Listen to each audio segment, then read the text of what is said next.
Fire your entire team by Friday or I'll do it for you, Gemma said, tapping her scarlet fingernails against my desk calendar. Her voice held the flatness of someone discussing weather, not 8 people's livelihoods. I gripped my pen tighter, the plastic creaking in protest. They've exceeded every target this quarter. Numbers on spreadsheets don't matter, Nora. She leaned forward, breath smelling of mint gum. Your little collection of oddballs cost twice what standard teams do. The decisions made. Through the glass walls of my office, I could see my team working. Bree with her headphones, fingers flying across keyboard keys as she coded. Owen sketching product designs, his forehead wrinkled in concentration. Layla talking animatedly on the phone with a client. They need proper notice, I said, keeping my voice steady. At least 2 weeks. Friday. Gemma straightened her cream-colored suit jacket. I've been brought in to streamline operations, and your team is the definition of excess. Handle it yourself, or I'll bring in security to escort them out.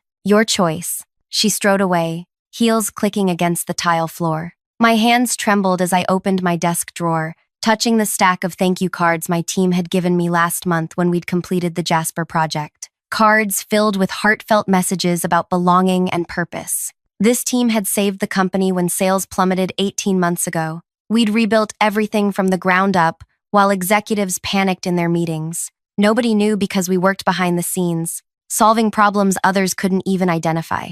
That night, I messaged everyone. Green space, 7 p.m. One by one, they arrived at the small park behind our office building. 8 faces, looking to me for answers, trust in their eyes. Our new manager wants you all gone by Friday, I said, watching shock spread across their faces. But the Winton launch is next month, Bree protested. They can't. She says we're too expensive. What about our results? Owen asked quietly. Apparently they don't matter. Layla stood up, arms crossed. So that's it? 3 years of killing ourselves for this company? And we're trash to be thrown out? I twisted the silver ring on my finger, a habit when my thoughts race. I nodded quietly when she told me, what Gemma doesn't know, you're not just my team. If you're wondering what happens next in this wild workplace drama, make sure to hit that like button and subscribe. I post new stories every week about shocking workplace revelations and the sweetest revenge scenarios you've never imagined. Drop a comment about the worst boss you've ever had. I bet Gemma might give them competition. Now, let me take you deeper into how this all began. My name is Nora Reid. 5 years ago, I joined Monroe Technologies as a project coordinator, basically the person who keeps everyone else on schedule. I was quiet, efficient, and utterly invisible to upper management. What they didn't notice was how I studied everything. Which products succeeded, which failed, how decisions were made, and most importantly, who really made the company work. It wasn't the executives with their fancy titles. It was people scattered throughout departments who solved problems without fanfare. The ones who stayed late without complaint. The ones whose ideas were stolen by managers but who kept creating anyway. When the company faced bankruptcy 18 months ago, panic spread through every department. Sales had dropped 40% in 2 quarters. 3 major clients had jumped to competitors. Layoffs began, starting with the newest employees regardless of talent. I approached the CEO, Hugo Price, with a proposal. Give me 8 people and 6 months to turn things around. No official announcement, no fancy office space, just resources and freedom to work differently. Why should I trust you with this? Hugo had asked, skepticism heavy in his voice. Because everyone else is trying the same solutions that got us here, I replied. We need people who think differently. Reluctantly, he agreed. I selected 8 individuals others had overlooked. Bree, a programmer who spotted patterns nobody else could see. Owen, a designer whose sketches captured emotion, not just function. Layla, a customer service rep who remembered every client conversation. Raj, an accountant who questioned every spending assumption. Tomas, a janitor with engineering skills from his homeland.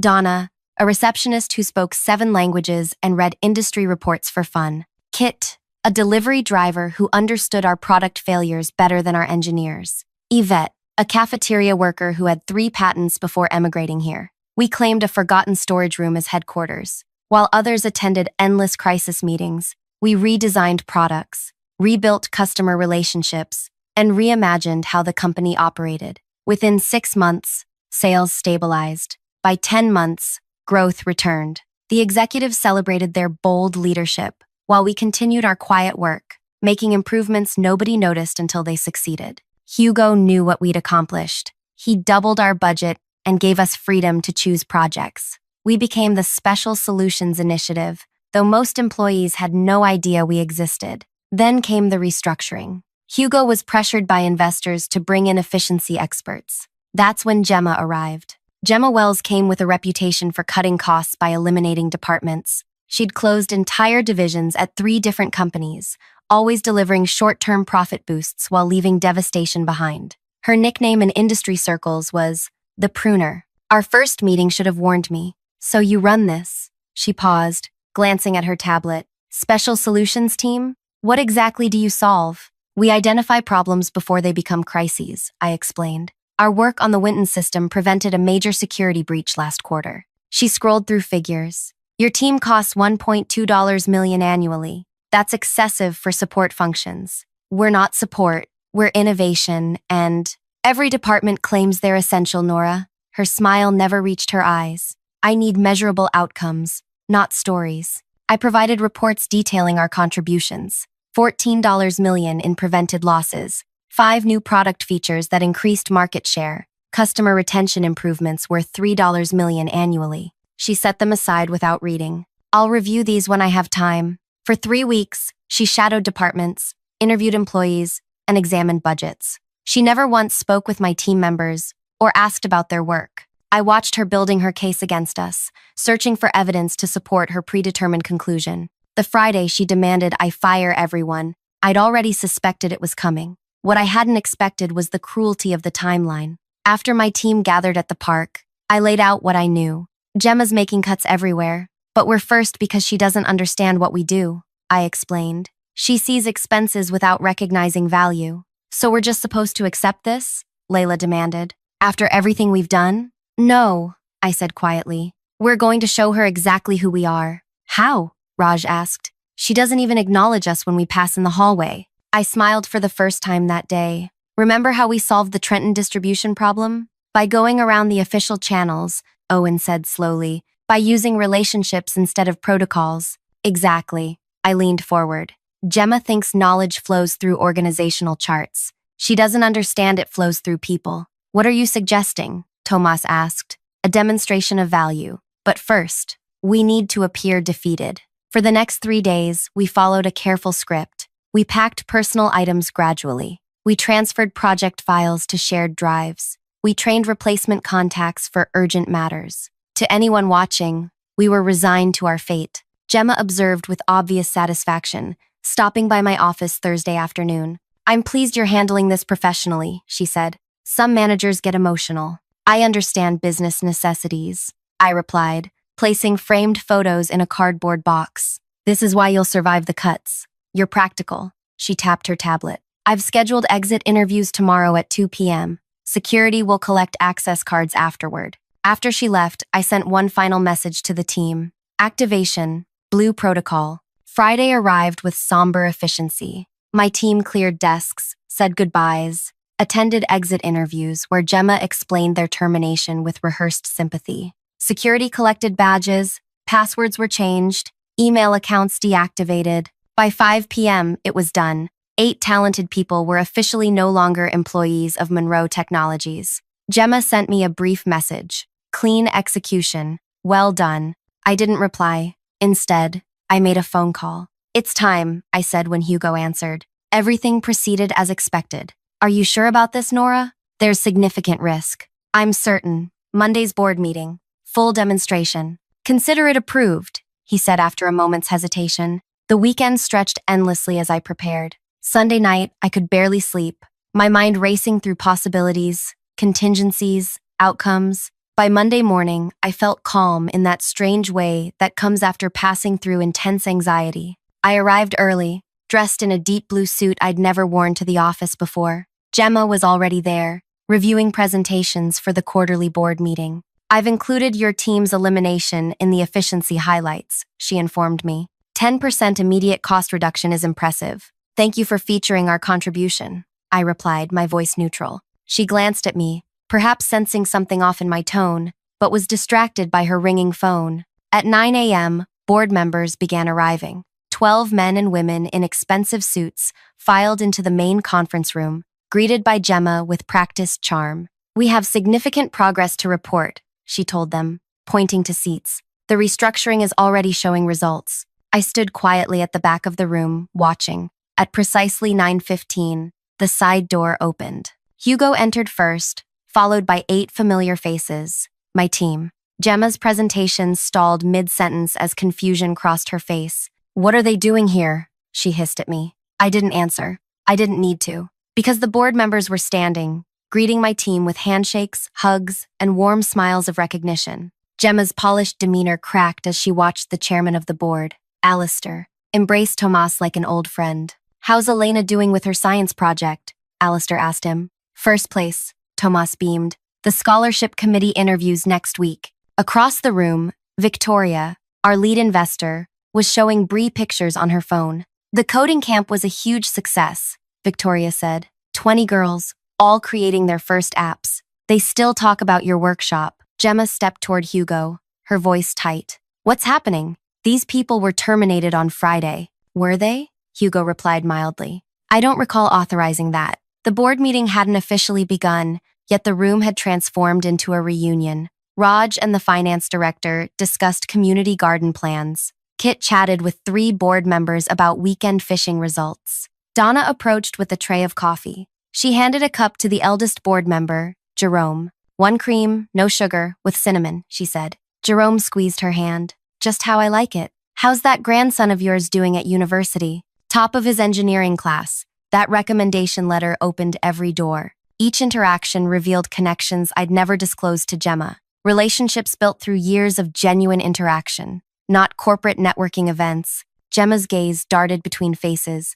mental calculations almost visible behind her eyes. She grabbed my elbow, fingernails digging through my jacket. "You set me up," she whispered furiously. "You knew who they were." I gently removed her hand. "You never asked who they were. You saw expenses on a spreadsheet, not people." Hugo called the meeting to order. My team members didn't leave as Gemma clearly expected. Instead, they took seats interspersed among the board, not clustered together as visitors, but positioned as participants. "Before we begin our quarterly review," Hugo said, "I believe we should address Friday's events." Gemma straightened her spine. "As part of our efficiency initiatives, we eliminated an unnecessary specialty team that was draining resources without measurable return." The room fell silent. Then Jerome chuckled, a dry sound, like autumn leaves. "Unnecessary? You mean the team that saved this company?" Gemma's professional smile faltered. "The financial data clearly showed." "Perhaps we should clarify what this team actually does,"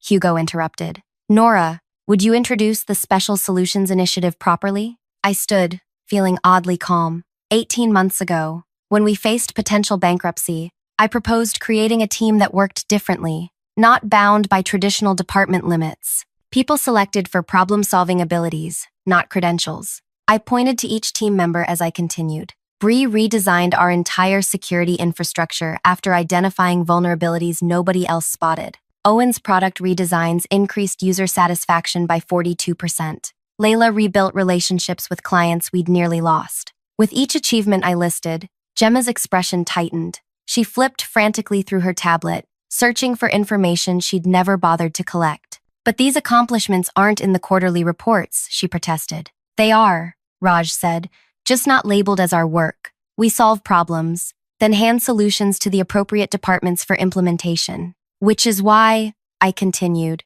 "terminating them without consultation was a significant error. The Winton launch next month relies entirely on their work." Alistair leaned forward. "Gemma, did you review the team's actual contributions before making this decision?"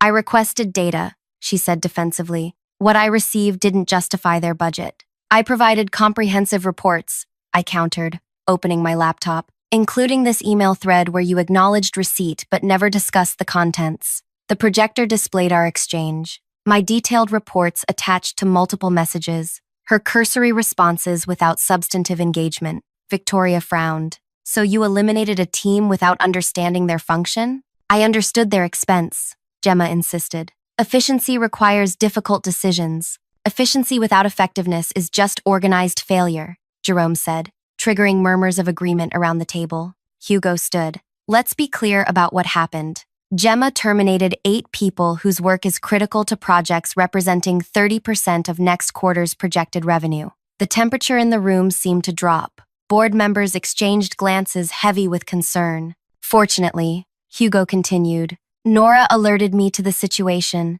Officially, these team members were transferred to special project status directly under board supervision. They never stopped working. Relief rippled through the room, followed by focused attention as Hugo launched into the quarterly presentation. Graphs showed improvement across all metrics, each spike secretly connected to my team's work. Throughout the presentation, Gemma sat rigid, her eyes fixed forward, knuckles white against her tablet. Her carefully constructed narrative of heroic cost-cutting was unraveling with each slide. During a brief break, I stepped into the hallway for water. Gemma followed, confronting me by the cooler. You deliberately undermined me, she said, voice low but intense. No, I gave you multiple opportunities to understand what we do. You chose not to listen. This isn't over. The board may be impressed by your little display of connections, but numbers don't lie. Your team is still overpriced. I filled my cup slowly. That's where you're wrong. The board isn't impressed by connections. They're impressed by results. Results can be reinterpreted, she said with sudden coldness. Reports can be reanalyzed. Something in her tone made me pause. What does that mean? She smiled thinly. It means I've been brought in to make difficult changes, and I won't be deterred by office politics or friendship networks. Before I could respond, we were called back in. The meeting resumed with project reviews, but I couldn't shake the veiled threat in Gemma's words. As presentations continued, I noticed Gemma typing rapidly on her tablet, occasionally glancing toward Hugo with calculation in her eyes. Whatever had happened this morning hadn't defeated her. It had merely changed her strategy. When the meeting ended, board members lingered to chat with my team. Gemma approached Hugo, speaking too quietly for me to hear. His expression remained neutral, but he nodded several times before she departed. What was that about? I asked when I could finally speak with him privately. She's requesting access to all financial data related to your team's projects, he said. Says she needs to conduct a comprehensive analysis. That's reasonable, I admitted, but I don't trust her motives.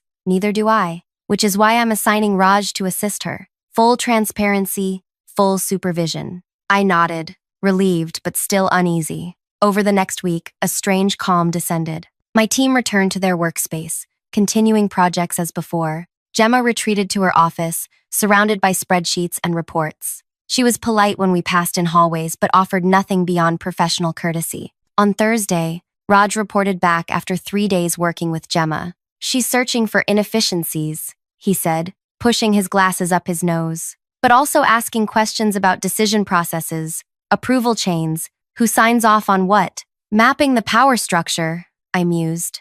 Exactly, and she's particularly interested in the Winton project. The Winton launch was our most ambitious initiative, a complete platform redesign that would either secure our market position for years or fail spectacularly. Every member of my team had contributed critical components. Keep watching, I told Raj. Document everything. That evening, Bree called me with alarming news. Someone's been in our project files, she said. Security logs show access from Gemma's credentials, but examining portions of code nobody but developers should care about. Could she be copying our work? I asked. Worse, some timestamps have been altered. Small changes to test parameters, modifications to security protocols. My blood ran cold. She's sabotaging the project, creating just enough problems to make it fail at launch. Nothing obvious, nothing traceable. I called an emergency team meeting at my apartment that night. 8 concerned faces gathered in my living room as Bree explained what she'd found. Can we fix it? Layla asked. Already did, Bree confirmed. I restored clean backups, but she doesn't know that. She's trying to discredit us, Owen realized. Make the launch fail, then blame our team's work. Classic destruction pattern, Donna added. She creates failure, uses it to justify eliminating us permanently, then rebuilds in her image after we're gone. I paced across the worn carpet of my apartment, thinking, we need to understand her endgame.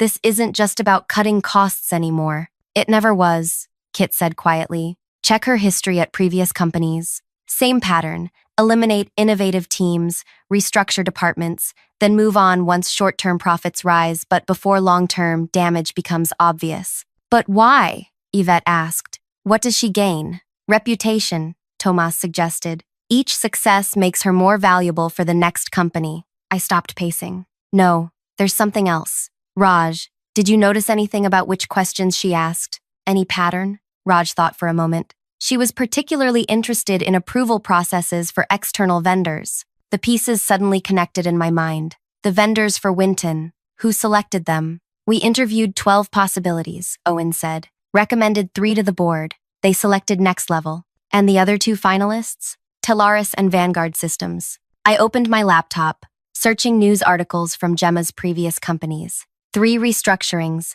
3 different companies that subsequently contracted with the same technology provider. Vanguard Systems. There it is, I whispered. She's not just cutting teams, she's steering contracts. The room fell silent as implications sank in. If Winton fails, Bree said slowly, we'll need emergency services to fix it. And Gemma will recommend Vanguard, I concluded. A much larger contract than they would have received initially. We need proof, Raj insisted. This is a serious accusation. We'll get proof, I promised. But first, we need to protect Winton. We worked through the night, developing a strategy. By morning, we had a plan. Risky, complicated, but potentially effective. As dawn broke, Thomas voiced what everyone was thinking. If we're wrong about her, this could backfire badly. And if we're right, I countered, then she's even more dangerous than we thought, Layla said. Because she's not just cutting jobs, she's destroying companies from within. I looked at each team member, these people who'd become more than colleagues.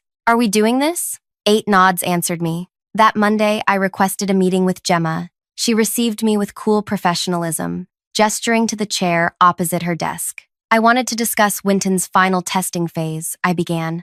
I've been reviewing the documentation, she replied. There are concerning gaps in the security protocols. That's actually why I'm here. The team identified potential vulnerabilities that require immediate attention. Interest flickered in her eyes. What sort of vulnerabilities? Critical ones. We need emergency support to address them before launch. In-house resources can't handle it? She asked, though I could see she already knew her preferred answer. Not with the timeline. We need external specialists. She nodded, tapping her pen against her notepad.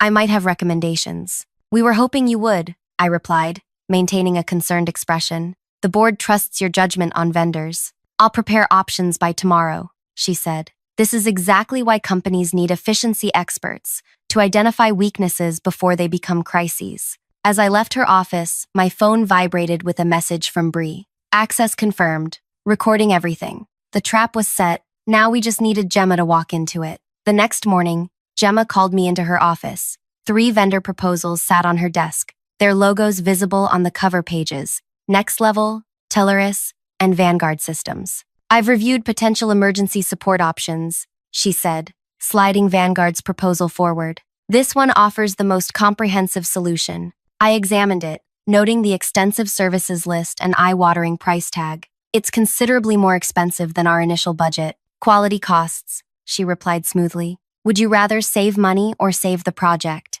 I trust your judgment, I said, watching her carefully. What's the process from here? I'll present this to Hugo today. Given the urgency, we should expect expedited approval. I nodded, keeping my expression neutral, while my heart raced. Will you need any supporting documentation from my team? No, she said quickly. I have everything required. Your team should focus on preparing for the transition. As I left her office, Owen messaged me. Security footage confirms midnight office access. 3 consecutive nights. Pieces were falling into place faster than expected. Gemma wasn't just steering contracts. She was actively manufacturing the crisis to justify them. By afternoon, Bree had more news. She's contacted Vanguard directly. Call traced to her personal phone, not office line. That evening, we gathered at Raj's apartment to review what we'd collected. Security footage showed Gemma accessing our project files at 1:27 a.m., when the building should have been empty. Email records revealed deleted communications with Vanguard dating back weeks before she identified problems with Winton.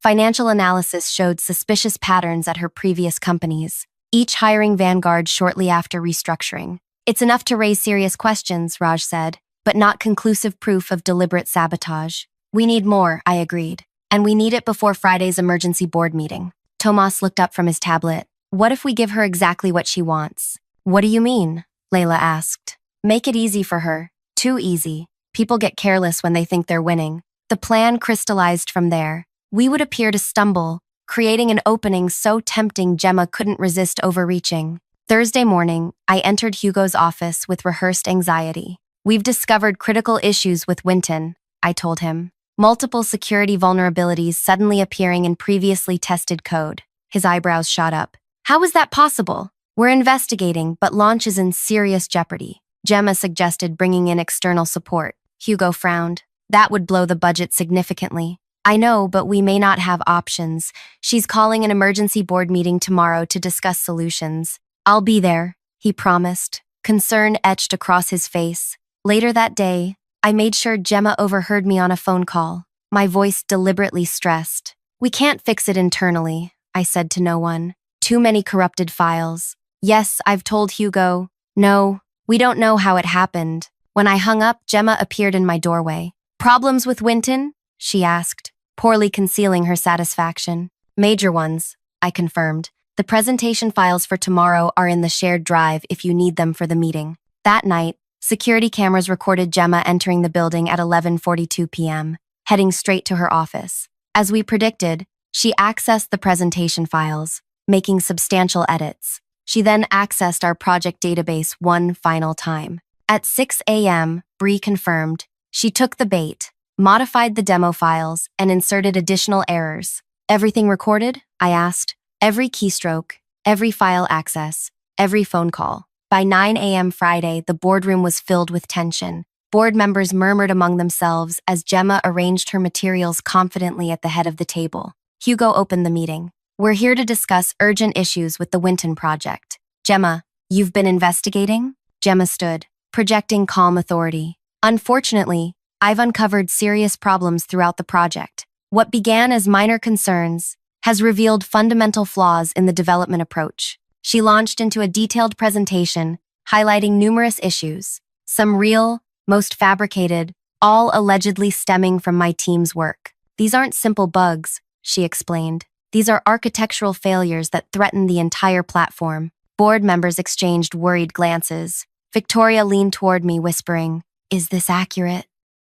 I squeezed her hand under the table. "Wait," I whispered back. Gemma continued, building toward her solution. Given the timeline constraints and severity of issues, I recommend immediate intervention by external specialists. I vetted several options and identified the most qualified. She displayed Vanguard's proposal, highlighting their experience and immediate availability. Their comprehensive solution addresses all identified problems, though it requires budget adjustment. How significant an adjustment? Alistair asked. An additional $2.3 million, she stated calmly. The room erupted in concerned discussion. Gemma waited patiently, the picture of professional concern masking triumph. Hugo turned to me. Nora, what's your assessment? This was the moment everything hinged on. I stood slowly. Before responding, I'd like to run a quick demonstration. I connected my laptop to the projector. The screen displayed Winton's interface, sleek and functional. This is the actual current build of Winton as of this morning,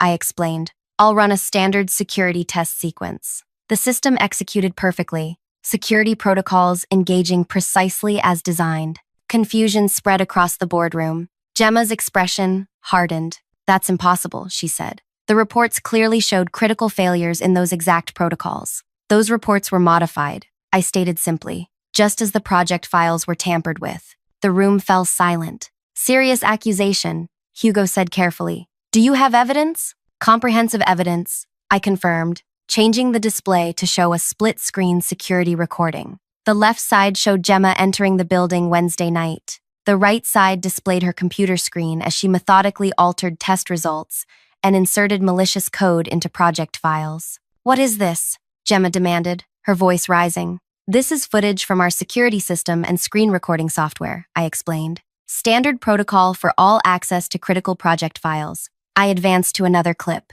Gemma, on her personal phone. We've created the necessary problems, her recorded voice said clearly. The board will approve emergency intervention tomorrow. Yes, the full $2.3 million. Our usual arrangement for my consultation fee? The boardroom erupted in chaos. Gemma lunged for my laptop. This is fabricated, she shouted. They're trying to frame me. Security personnel entered, summoned by Hugo's discreet signal. That's not all. I continued calmly, despite my racing heart. We've compiled similar patterns from her previous 3 companies. In each case, departments were eliminated, emergencies discovered, and Vanguard systems brought in at premium rates. Raj distributed folders containing financial analysis, showing suspicious payments to offshore accounts following each Vanguard contract. These are kickbacks, he explained. Approximately 20% of each contract value routed through shell companies back to personal accounts. Jerome studied the documents, his expression grave. The pattern is undeniable. Gemma's professional facade completely collapsed. You set me up, she snarled at me. You created a trap. No, I replied evenly. We simply watched while you did exactly what you've done at 3 other companies. The difference is that this time, we were paying attention. Hugo stood. Security will escort you to clear your office, Gemma. The company lawyer is waiting to discuss next steps. As she was led away, still protesting, the tension in the room transformed into stunned silence. The Winton project was never at risk, was it? Hugo asked quietly. No, I confirmed. We identified her pattern early and protected the actual files. What she tampered with were duplicates. We created specifically to track her actions. Victoria shook her head in disbelief. How long has she been doing this? Based on our financial analysis, at least 4 years across multiple companies, Raj explained. Conservative estimate of total fraudulent contracts, $13.7 million. The meeting shifted from crisis management to recovery planning. As discussions continued, I watched my team, these 8 remarkable people who had saved the company yet again. After the meeting, Hugo pulled me aside. You could have brought this to me immediately, he said. Why the elaborate operation? We needed irrefutable evidence, I explained, and we needed to understand the full scope of what she was doing. He nodded slowly. The board has decided to create a permanent position for your team, with direct reporting lines to leadership. We're calling it the Strategic Integrity Division. Would you lead it? 3 weeks later, the Winton platform launched flawlessly. My team celebrated in our new office space, no longer a forgotten storage room, but a proper department with resources and recognition. The morning news reported Gemma's arrest on multiple fraud charges. Former companies were launching investigations into contracts she had arranged. As we toasted our success, I looked around at these 8 people who had become family. To seeing value in unexpected places, I said, raising my glass. And to leaders who actually look, Layla added, nodding toward me. Sometimes the most powerful revenge isn't dramatic confrontation. It's simply ensuring that truth becomes visible. Gemma believed in cutting people without understanding their worth. What she never realized was that true value isn't found on spreadsheets but in the connections, insights, and integrity of people who care deeply about their work. Her greatest mistake wasn't targeting my team. It was assuming we would go quietly. We didn't. And now she'll have years in a very different kind of office to reflect on that miscalculation. If you enjoyed this workplace revenge story, hit that like button and subscribe for more tales of justice served with a side of strategic brilliance. Have you ever worked with someone who underestimated your value or tried to take credit for your work? Share your experience in the comments below. I read every single one and might feature your story in an upcoming video. Remember, sometimes the best response to being undervalued isn't leaving, but revealing your true worth when they least expect it.